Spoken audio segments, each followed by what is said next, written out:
thing. It's my girlfriend's cat. I love cats. And does anybody know what this is on the right? What is it? Shin Megami Tensei, yes. I'm obsessed with Japanese RPGs, like absolutely obsessed. I'm playing Persona Q right now, absolutely obsessed with it. It's awesome. So, love Shin Megami Tensei more than life. It's weird, very fan. Man, this is so awful. So that's a press picture from EA. I played football at Auburn. They're going to find out a lot of fun stories about how I got into FIEA, how I got myself to EA, how I got myself to Hasbro. So, went to Auburn University for undergrad, majored in industrial design, so product design. I sucked at it. I was awful at it. I couldn't sketch. So I switched over to graphic design and started doing graphic design instead, and it was awesome. So I went to FIEA.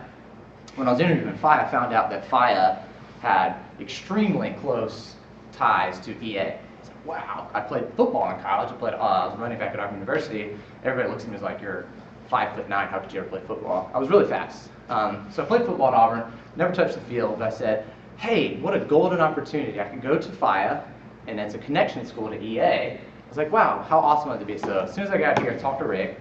Is Rick in here? No, imagine that. He went to lunch with you. Yeah, exactly. So talked to Rick, and Rick was like, yeah, that'd be a great idea, Alex, if you come here. Always been obsessed with video games. Always wanted to get into the video game industry, but I was like, wow, this is a straight shot. So I did my internship at EA the fall semester, was fourth semester, and absolutely loved it. It was great. It's one of my favorite things in the whole world. That's me with a Heisman Trophy, which is pretty cool. So these are the games that I worked on. When I was at EA, I was pounded into the EA, let's create a game every single year. My time at EA was hands down the best time of my life other than FIEA. Greatest people in the world to work with, making fun games. The RDV was next door. It's the home of Orlando Magic and their gym. So we got an awesome deal on working out there, which is fantastic. So we came up with some fun games, NCAA 12, 13, and 14. Working with a lot of fun alumni, Tom Kinney, Steve Kano, a lot of my buddies I worked with. And I went to Hasbro, and I've been working on Angry Birds. So you're like, what in the world? Why would Hasbro working on Angry Birds? So my group at Hasbro is called Integrated Play. So we like to say that we're the marriage between physical and digital. So Hasbro has brands. Can anybody name brands from Hasbro? This is actually a test. I'm going to tell my director, like, nobody knows anything about Hasbro. So Transformers. Transformers. Yes, My Little Pony. We have Mr. Potato Head. Yeah, Rubik's Cube. Yeah, Rubik's Cube. Oh, one of my favorites. You guys have Marvel now, right? For action. Yeah, we have Marvel, Transformers, Avengers, Star Wars. Make all the Star Wars toys. What else? Equestrian Girls. I'm sure everybody loves that one. Lowe's Pet Shop. A lot of fun things. And then, so my group is we take all the physical products and we make them digital. So gaming-wise, Monopoly wants a digital game. They'll come to us and they'll say, hey, we want to make a digital Monopoly, or we want to have some sort of integration into our board games. And so we'll say, hey, what do we want to do? So my group, I'm in charge of the gaming group, me and my boss, and we sit down with the Monopoly group and say, well, this is an app that you can create. So my group at Hasbro does zero development. We do zero development. We don't code. We don't do anything like that. We make prototypes. We don't make final stuff. But we take what they want to do, write a high-level GDD, we make a lot of fun PowerPoint presentations, pitch it out to that team, and the Monopoly group will go, that's cool, let's make that. They'll throw money at us, and then we ship it off to a development group, and they work on it. And it's a lot of fun. It's not typical game industry whatsoever. It's 40-hour weeks, which is unheard of, and the alumni are probably going, wow, that's ridiculous. So no overtime, we get half-day Fridays. Only bummer about Hasbro is that it's in Rhode Island. Anybody from New England? Yes. Are you glad you're not in New England right now? Because it's blizzarding, it sucks, and I hate snow, but I live there right now. So my group had the awesome opportunity to team up with Rovio. So we had this awesome idea. We said, hey, let's make some physical product, and we'll team up with Rovio, who makes awesome games, Angry Birds, and we'll say, we'll make this physical product called Telepod. On the base of it has a QR code that you can scan in using the camera into the game. It's like, oh, that's great. So we actually pitched Stella, my group pitched Stella and Transformers to Rovio and said, hey, we want to make physical products. These are ideas. This is one of our properties. Would y'all want to make a game with us? And so we partnered up with them. So my job at Hasbro is I'm the direct relation between Rovio and Hasbro. So any video game questions, because a lot of people at Hasbro are kind of clueless when it comes to video games. They're physical product guys. They're not digital. So they got us together to say, hey, y'all handle the Rovio conversation. And it's been a lot of fun. Angry Birds Transformers has done really well. Stella hasn't been that hot, but it's a lot of fun, and it was a massive change going from working on EA Sports games to mobile games, which has been a lot of fun. So, this is more information about the telepod. Stella's is really cool. It hasn't sold well, but it's a fun idea. The toys themselves are really, really neat. This is a picture from Angry Birds Go. It's different technology. It's stuff that FIEA that is probably hard to work with new technologies. I remember back in RPP, if anybody, I don't know if they still have like a technology around, but we had a round where we have to do weird technology that is like NFC or RFIDs and stuff like that. That's stuff my group works on, and it's a lot of fun. So yeah, some more stuff. We actually just announced this 2 days ago because New York Toy Fair is coming up, and that's a FIEA. So my group at Hasbro, we half of us take care of the digital needs for the entire company, and the other half is Furby Group. So Furby Boom just came out a couple years ago, extremely successful. Furby's great. It had like what was that movie? Gremlins Furby back in the day. It was awesome. So FIEA is one of our new products that we just sent out pictures of, and the app's really cool. So the app integrates fully with the toy. When it's really neat. It seems like it's not in the video game industry, but our group came up with the app, designed the entire thing, everything and how it works, and we got complete control of it, which is a lot of fun. We don't actually do the development in-house, but we work with another studio, and they create everything for us and pass it back to us, which is a lot of fun. So we have other things that we're working on, all the Marvel stuff, all the Transformers movies, which are just horrendous, and Star Wars stuff, which Star Wars is awesome. Star Wars 7, great stuff. So this is kind of informal. Most presenters will come and talk about the jobs that they work on and stuff like that. This is going to be kind of story time, so if I bore you, don't fall asleep, please. This is like kind of my way of telling you my experiences at FIEA, my experiences at EA, my experiences at Hasbro, so you don't have to make the same mistakes that I've made. So the first one, don't be a douche. That's number one, and that's me. That's probably the douchiest picture I can find of myself. of money making it rain on here. And probably everybody watching this going, man, Alex is finally calling himself a douche. But when I was at FIEA, I was a douche. And y'all don't need to be douches. I came from a super competitive undergrad at Auburn playing football, and I came here thinking the only way I'm going to get a job is by throwing people under the bus, lying, and trying to get my way. I got my internship at EA, but I lost a lot of friends in particular. I was not a good guy, and do not be like me. When it came to capstone pitches, my pitch, supposedly from what Tom says, most memorable, because I wanted to beat everybody out, and that's not cool. Don't do that. Don't be like me, please. I had my dad, who's an anchor man, do this whole big production scene where we're throwing to the TV and had a pre-written script, and I said like 2 sentences over there on my side. I was like, oh man, I threw out t-shirts, I made DVD cases, and out of the 4 games that got picked, mine was the last one. But the thing is that nobody wanted to work in my game because nobody wanted to work with me. I was like, oh shit, this is not going to be good. So come cut day, which is coming up soon for y'all, right?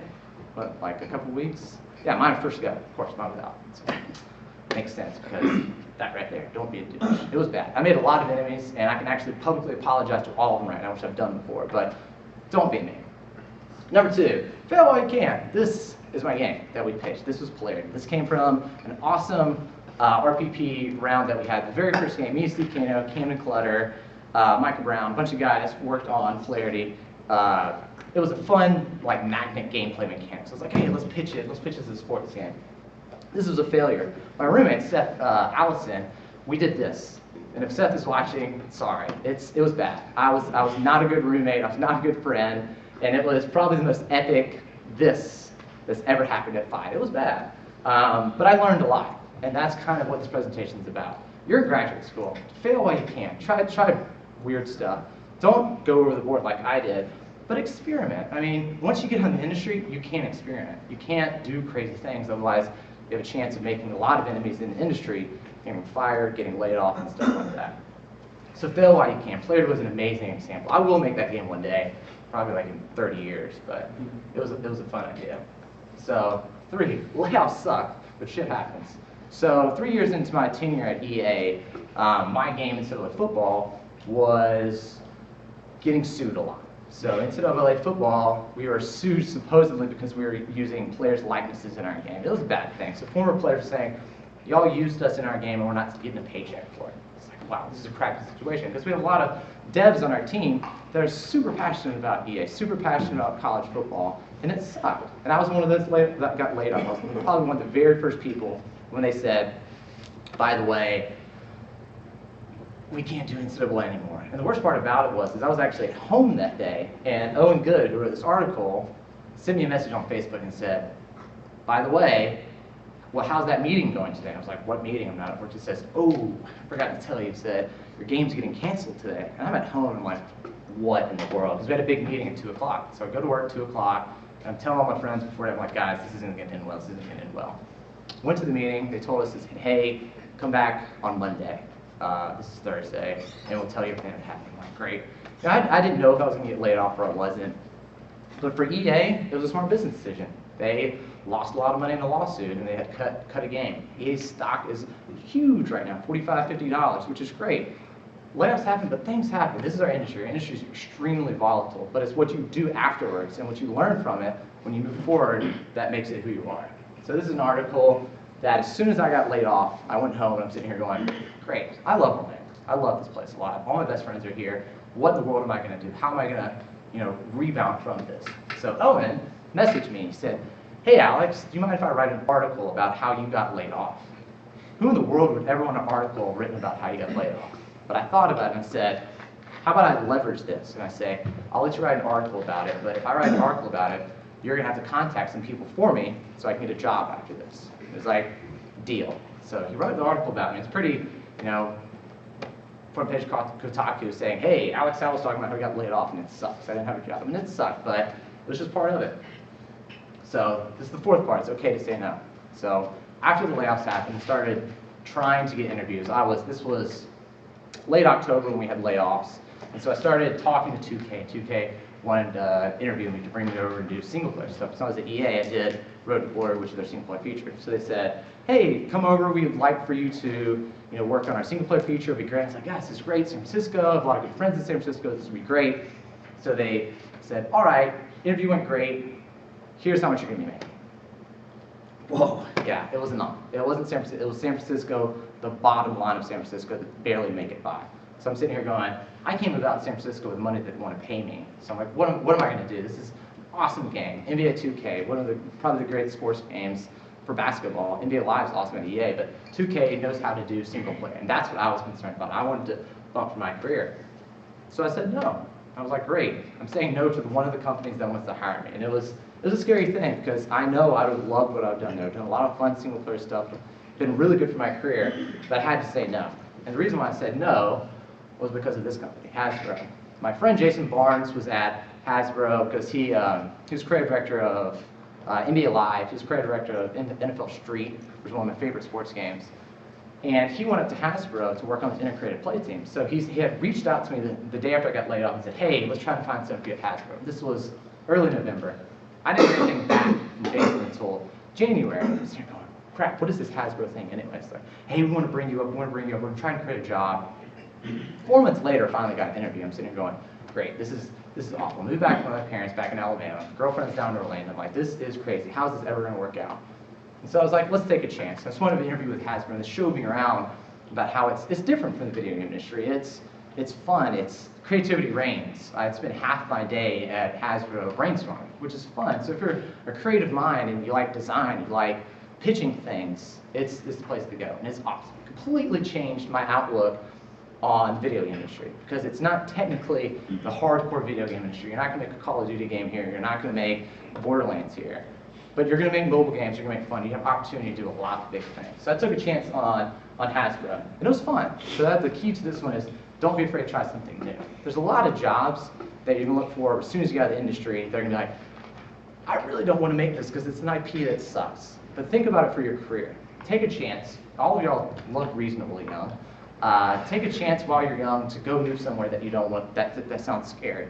Take a job that, might not be your favorite game, but you can do something out of it. I know we all want to work at the Blizzards and we all want to work on the big games, but sometimes going to a smaller place can really teach you a lot of lessons, and Hasbro's taught me a lot of lessons. And so, this is another one, networking. I love ancient aliens, by the way, I'm weird. Networking. This is something at FIEA that is really big. FIEA is amazing. FIEA is the top video game school in the country, without a doubt. I mean, you could say USC is awesome. The only reason why USC is awesome is because they have all the talent in the world when it comes to video game studios out there in LA. They can take all their interns and say, go to any video game studio. That's why USC is always ranked #1. FIEA should be #1. FIEA is awesome. Use FIEA for what it's worth. Network. You're on cohort 11. Tonight, I'm having a bunch of friends at Tap and Grind. I invite all of y'all to go to Tap and Grind tonight and meet other FIEAs. There's going to be cohort 6s there, there's going to be cohort 2s and 3s there, there's going to be cohort 8 and 9s there. Come out there and meet us. Networking is huge for us. We're a family at FIEA, and we should treat each other like we're family. We have each other's backs. The video game industry is really, really small. If you start to make enemies, like I started doing as a FIEA, it's going to be a quick exit out. So stay good, stay in the network, reach out to people. Don't be afraid to reach out to people. People talk about jobs all the time. I was talking to Joe and Courtney about this. People post on our FIEA alumni page all the time about jobs. I mean, there's big jobs everywhere. But you don't want to be the guy or girl that says, hey, I've never met you before, and I saw your job posting. Can I apply there? Before that, if you know somebody at a company that, say at Irrational, or Less Irrational, or say at Insomnia, if you know somebody there, or you see that a FIEA alumni is there, reach out to them and say, hey man, what would it take to get a job there? Don't say, I want a job. What would it take to get a job there?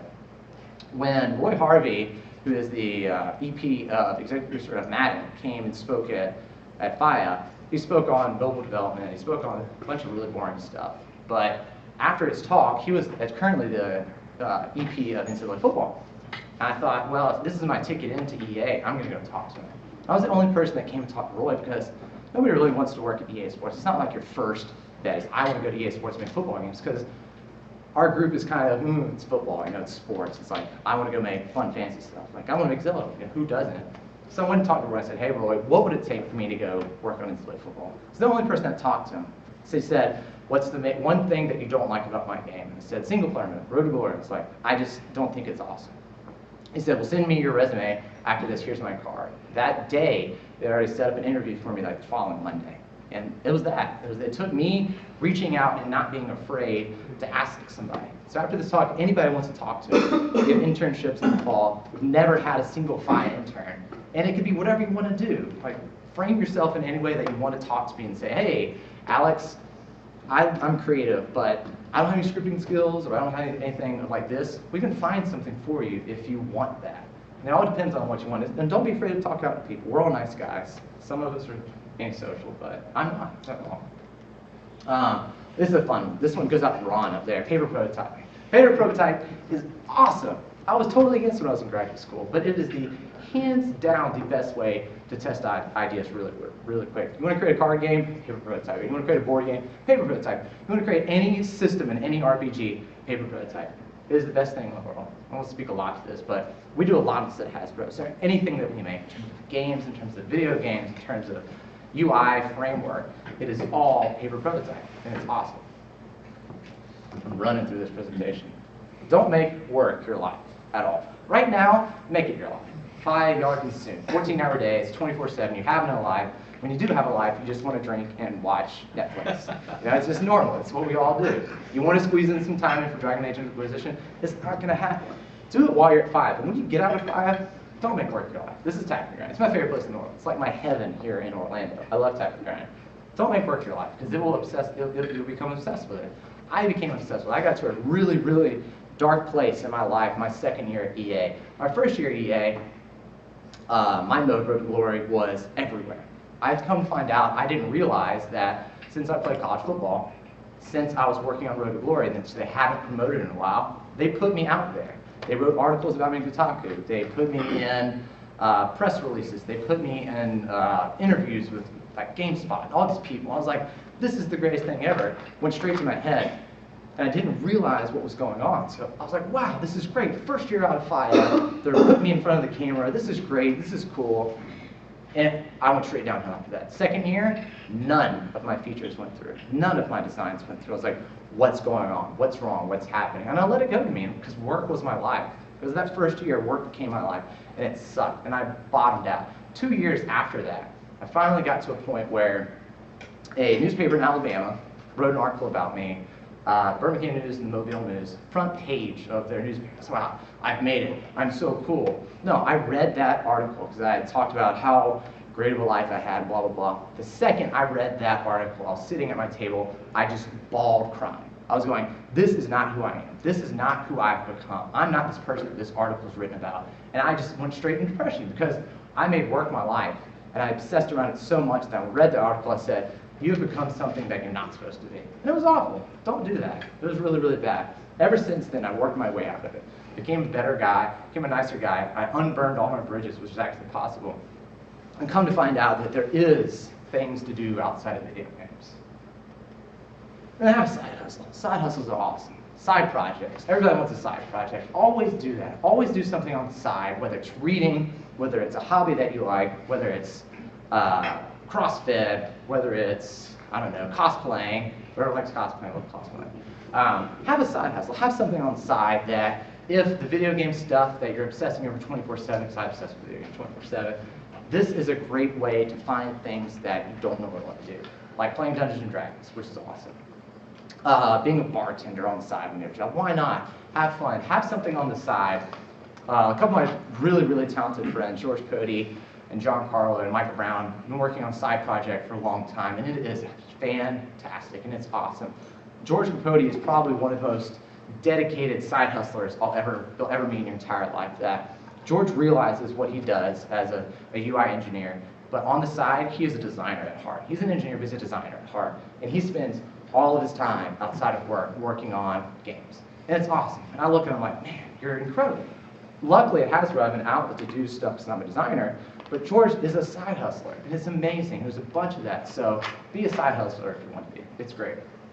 And the last point, have fun. And so this is just an awful side. Have fun. It's fine. You're going to have the most fun of your entire life. You're going to meet your best friends for your entire life. You're going to cry a lot because your game got cut. You're going to be pissed off at somebody because they didn't show up to meetings or not pulling their weight. But have fun. This is all this is about. We're so lucky to be in an industry like the video game industry that is dedicated to making people happy. Some games like Dark Souls and Demon Souls don't make you happy. But most of the time, video games will make you happy. You're affecting kids' lives. And when you ship a game at a game studio that sends 500,000 copies to people, 500,000 people are playing your game and having fun with it. Make that a goal of the games that you work on. Have fun, you know. You're going to get paid to make video games for a living. It's the coolest thing in the world. So look it up. Have some fun. And that being said, ask me questions. Seriously, ask me questions. I throw myself under the bus a lot. Ask me questions. Be open. Anything. What's up? So you said you don't really in-house develop anything as far as programming is concerned. You have a studio that you kind of outsource that stuff to. How closely are the ties related with them? Like, for example, for internship possibilities, you're pretty much, it sounds like, exclusively kind of looking for people in the producer sort of track. Good question. Yeah, so we prototype a lot. So say we working with Jenga to come up with a new Jenga game. And the Jenga group's like, well, we want an app, or we want to do something where the Jenga pieces have NFC chips in them and they talk to each other and RFIDs in them. We have a camera that's set up that reads the Jenga pieces and can do all sorts of stuff. To prove it out, we need engineers on our team to do that. If the Trivial Pursuit team wants to create a new trivia game and it's an app, we need an engineer on our team to do that. And the cool part about it is that while I'm a senior designer, I'm also a producer at the same time. That I'm managing people, I'm managing groups, I'm managing all the tasks, which I never thought I'd do, but you wear multiple hats. If you're an engineer in our group, you're gonna be a designer as well. You have as much say as I do in every single one of our meetings. So like Hasbro's got obviously a ton of brands, and there's like a ton of studios that work on those games. Is there like a group of studios that you guys work closely with that are kind of all the time? Yes, there's a couple of there's a couple of developers that we've kind of pulled into in-house developers that we do a lot of mobile development with, like BCom up in, I think they're in Ontario, Canada. We do a lot of stuff for them, and it's great. And we have really close relationships with them. We have really close relationships with Rovio. We're extremely close relationships with Activision. So my group, really when it comes to any of those ideas in terms of mobile development, we're going to attempt to go to console development. We're the ones in charge. So if you have an idea about making a My Little Pony game, you can pitch it out. At Hasbro, we have one day a month that our CEO and our president, I don't think they're that high, really higher ups in our companies, it's called concept debut. So if you have an idea for anything, a product, a video game, no matter what it be, you get 10 minutes in front of this guy, and if he likes it, he'll green light it, and it goes forward. So anything you could possibly think of as a new transformer, if it's a new way to play, if it's a new app. If you have an app idea at Hasbro that you can tie to a Jenga or tie to Magic the Gathering, because we own WotC as well, pitch it out. If it's accepted, it goes straight through. It's fun. So. Working in, how many people do you work with? 20 people in my group. 2 people for me and my boss, James Lund, were in charge of all of gaming, and now we're doing on Japanese toys as well. So is just your group, or is there multiple groups? So my group, Integrated Play, works for everybody. So at Hasbro, you have boys' toys, which are your Star Wars, Marvel, Transformers. You have girls, which is My Little Pony, which technically can be guys as well because they're bronies. Yeah, it's true. We actually love bronies. You have Littlest Pet Shop. You have Play-Doh. Then you have gaming, which is Monopoly. Every single board game they can think of that's not a European board game is made by us. So Monopoly, Clue, all those stuff. So our group has 3 producers that kind of handle everything in the entire company. My boss is gaming and now boy stuff as well. And so with the connection to so many different sections of Hasbro, is there oftentimes opportunities for advancement? Totally, absolutely. If you're an artist and you start off in our group and you want to move off to Transformers because you've made kick-ass designs for us, you can go off to Transformers, you go off to My Little Pony. We have an LA studio that just opened because we just got the Disney Princess license, which means that we're doing Disney stuff. We need 4 artists right now to do Disney Princess stuff. We're doing stuff for Frozen, which is, God, the biggest thing in the world. That if you start working in our group and doing concept work, your work is going to Transformers. They might make a Transformers out of it. They might make a My Little Pony design after it. And it's opportunities to go everywhere. We have 20 dedicated video gamers that my group has. Guys from 38 Studios, which was a tragic accident in Rhode Island. We have one of the original creators of Gauntlet working for us. We have a couple of really good game developers that were the voice for the entire company. And then Hasbro is huge in terms of how many brands that we have that you really can touch anything at one time. It's all about if you really want to do it. So, yeah. Questions? So.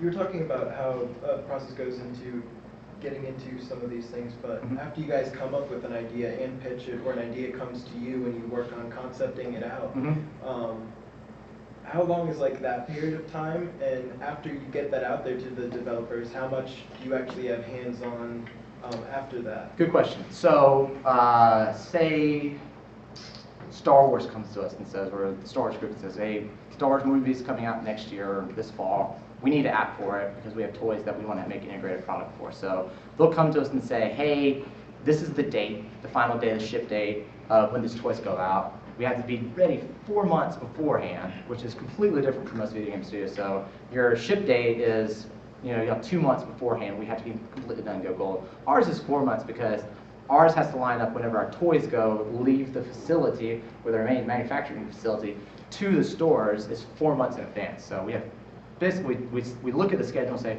all right, what can we do in this period of time? Then we say, okay, well, here's the ideas of things that we can do. Do you like any of these? And from our job, since I'm probably the only designer stateside in our group, they'll throw it to me and say, create an idea. That's it. I mean, they'll softball toss and say, make anything you want to, but it has to fit brands. I don't know if y'all still do an RPP round where it's IP round. Do I do that? No. Okay. Ugh. So when you remember that, Ron, don't you?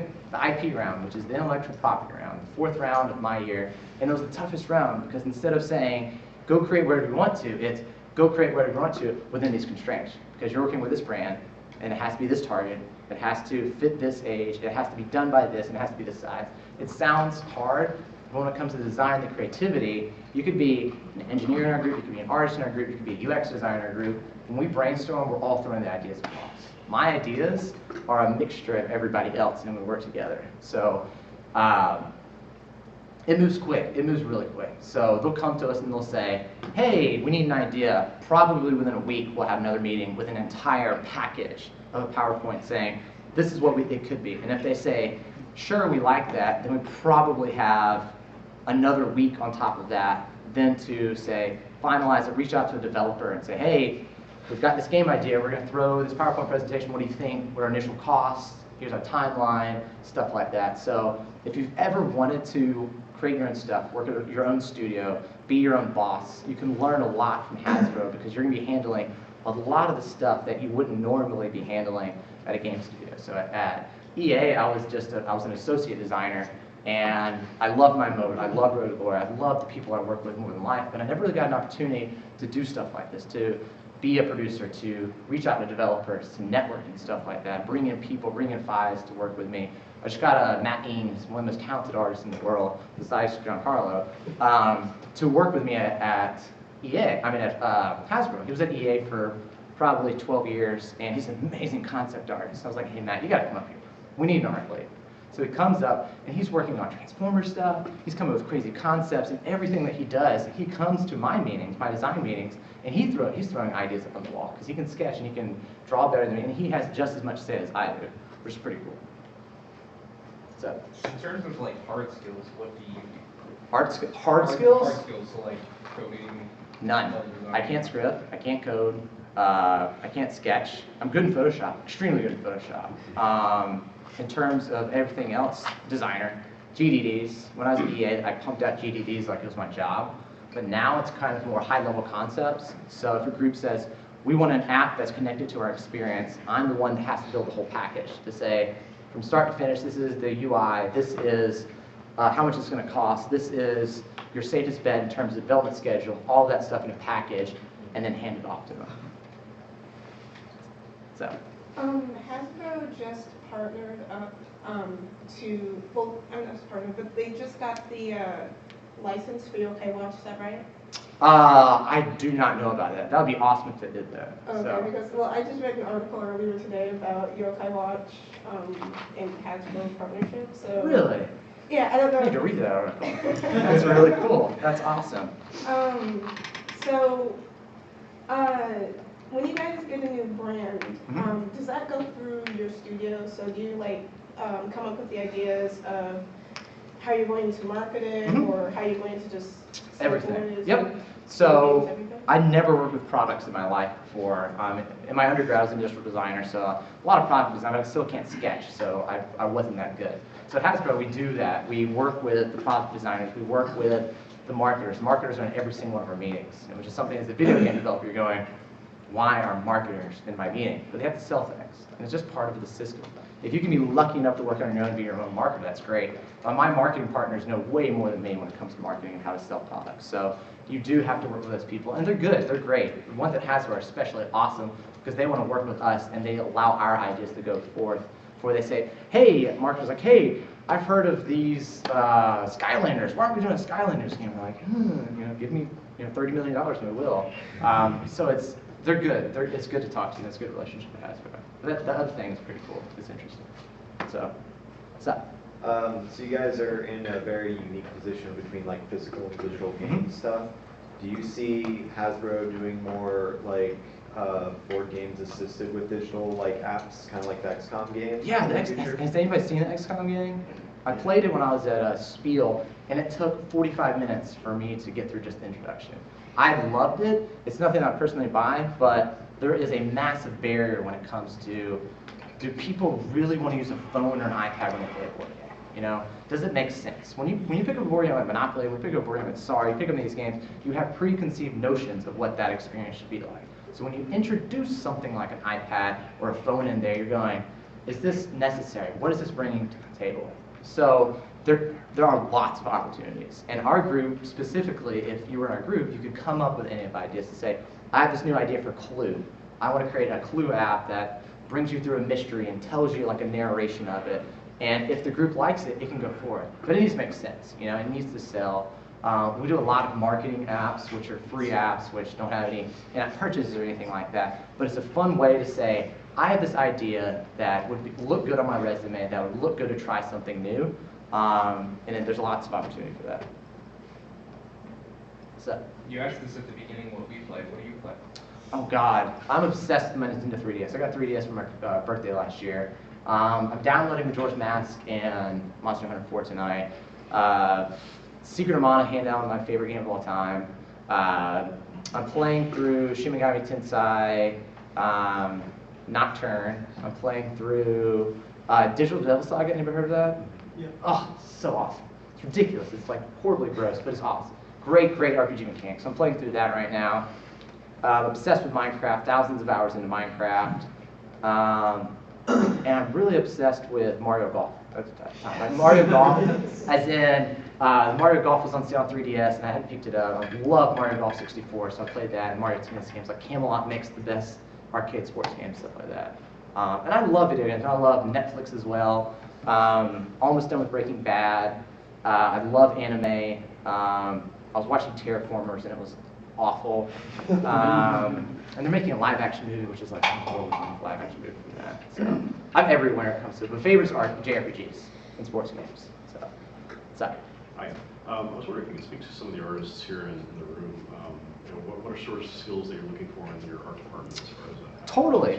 Every single semester, I think we have 2 or 3 artists that are hired from RISD, which is Rhode Island School of Design, and Brown, to be art interns for mostly Furby stuff. So we had a couple of awesome interns last semester that are working on some of our new Furby projects that everything that they do, 2D or 3D, is going to be put in.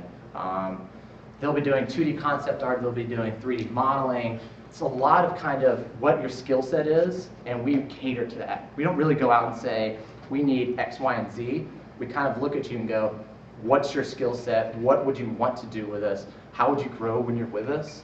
And do you really want to do this? So it's pretty open-ended, and it's really based on what we're doing at the moment, because we have interns every single semester instead of just fall. So if you are interested or anything like that, come talk to me and say, hey, I'm doing this, I'm doing this, I'm doing this. Would this be cool? I don't know. I'll ask my art guys. Matt Ing's one of my great friends who's the art lead now. We're all a super tight group at the integrated play team at Hasbro. We talk to each other 24/7. We eat lunch with each other every day. So when it comes to who we hire, we want to hire people that we like and we get along with, that like video games, and can be a good part of our group. So, cool. What's up? And some people are probably gonna laugh at me when they ask this because Good. I'm a big JRPG guy and stuff like that myself. But you were talking about how you're recently going to be working with Japanese brands as well with Hasbro. What sort of brands? I wish I could tell you. Yeah, I wish I could tell you. That's probably the most exciting part of my job, is that I'm a massive Pokemon fan. I love Pokemon. Pachirisu is just the greatest Pokemon ever. The fact that he won the World Championships last year is amazing. But yeah, it's fun. We've worked on Beyblade in the past. For the Japanese brands. Transformers is, huh? You guys did Zoids. Yeah, we did. Man, all I about that. so many of those. But what's cool about the Japanese products and the Chinese products that we work with, all of them are manufactured in China, of course.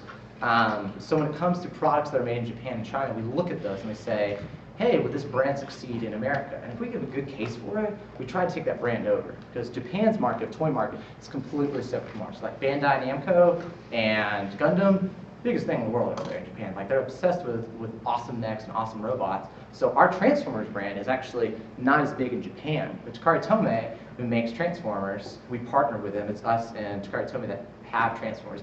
They do it in Japan and they do it in America. And if they ever find an opportunity for anything in the Japanese market, they bring it stateside to us. So I love to work on them, and I wish I could speak to what I'm working on, but I can't. I get fired. So what else? How does this fire mimic the real industry? You work way more here than you ever would in the big industry. Don't get mad at me for saying that, but you need to work hard while you're here. You need to bust your butt while you're here. Like, don't have a life while you're here. You know, don't try to work a job. Don't, do extracurricular things. Just dedicate this year and a half or 2 years to being part of FIEA. It's awesome. Everybody that I talked to that went through FIEA looks back and says, these were the best times of our lives. They were. Like, I found my best friends that I'll ever have for my entire life here. So, in terms of the workload, it's going to get better when you're out in the industry. In terms of the fun you'll have, I don't know. I had a blast here. I hope you all are going to blast here. But it mimics it extremely well. When we went to EA, my interns, so it was me and Tom Kinney, Bruce Ailes, Nikki Smith, and a couple of others, we stood out, and FIEA interns stand out everywhere they go. There's a reason why Tiburon wants so many FIEA interns, is because you got like a crash course in a year and a half and 3 years of material. that whenever I want to hire anybody, I'm going to look at 5 before I look at anybody else, because I know the faculty is amazing, I know the program's great, and I know what you're learning is different from other places. You look at SMU and the Guildhall, they're not doing what y'all are doing. It's not a group, huge team based off programmers and artists and designers in one. It's different. It's let's build quick games and have fun and do that. And I personally think that FIEA is hands down the best experience you'll ever get. I could just rave about it forever. So, what else? And your faculty rock too. I'll tell you that. Tom Carbone, that guy. You said you had to unburn some bridges. Yes. Give an example of one Seth of those. Seth Allison, everybody knows that me and Seth, when we were here, did that. And I was a jerk. I said a lot of things that I shouldn't have. We didn't get along because Seth's personality and mine are very strong. With very strong personalities, we both want to be leaders. Seth is probably one of those amazing designers I'll ever meet in my entire life. He knows more about Magic the Gathering and football than anybody combined. So me and Seth, we instantly clashed. And that was horribly wrong with me. We fought all the time. He was my roommate. That didn't work out. And that's one of those things that I look back and I go, I shouldn't have done any of that. And that sucked. And it was bad. And I did that a lot. Our first RPP game, this was bad. So we had 2 artists on our team, and one of the artists I didn't think was pulling their weight, and I decided that I wanted to do all the art for the game because I didn't think that it was good enough. That the artist's work wasn't good enough. So instead of just letting the game be what it be, I said, I want our RPP game to be the best. So I said, my art's going in there because I know what I have done is better.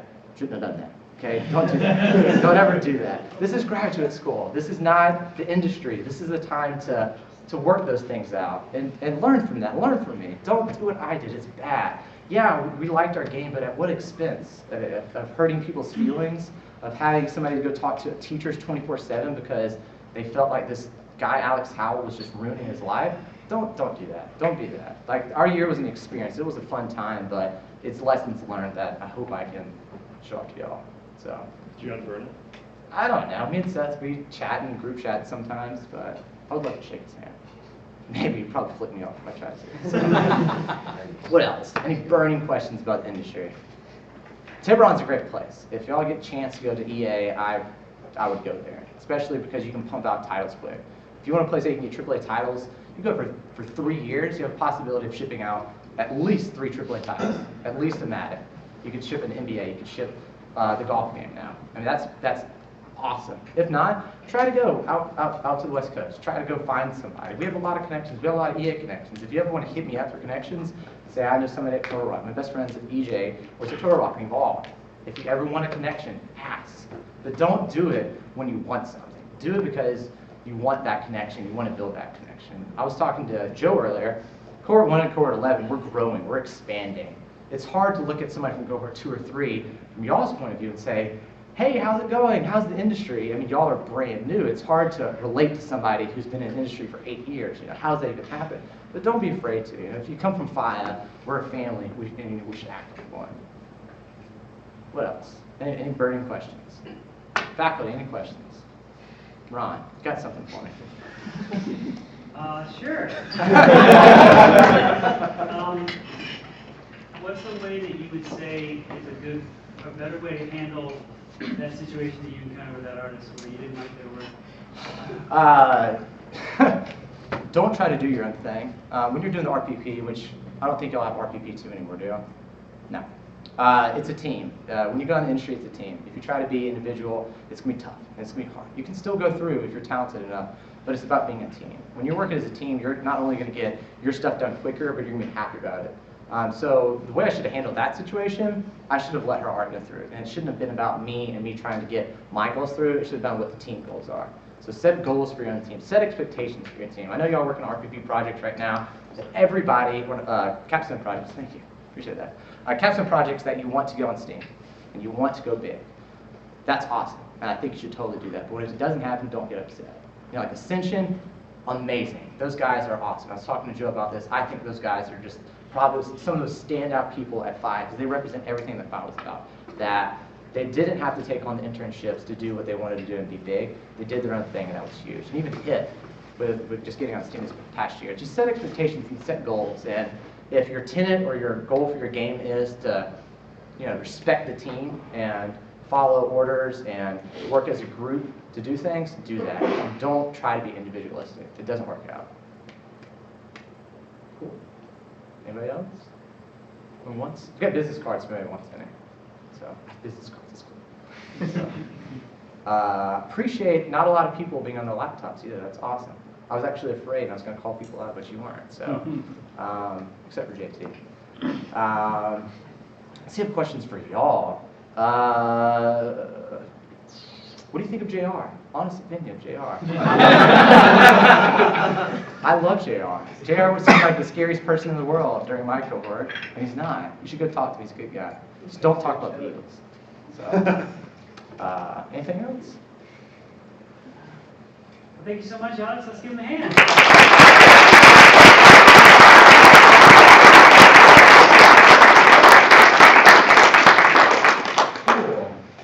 And a few quick reminders. Next Friday, we have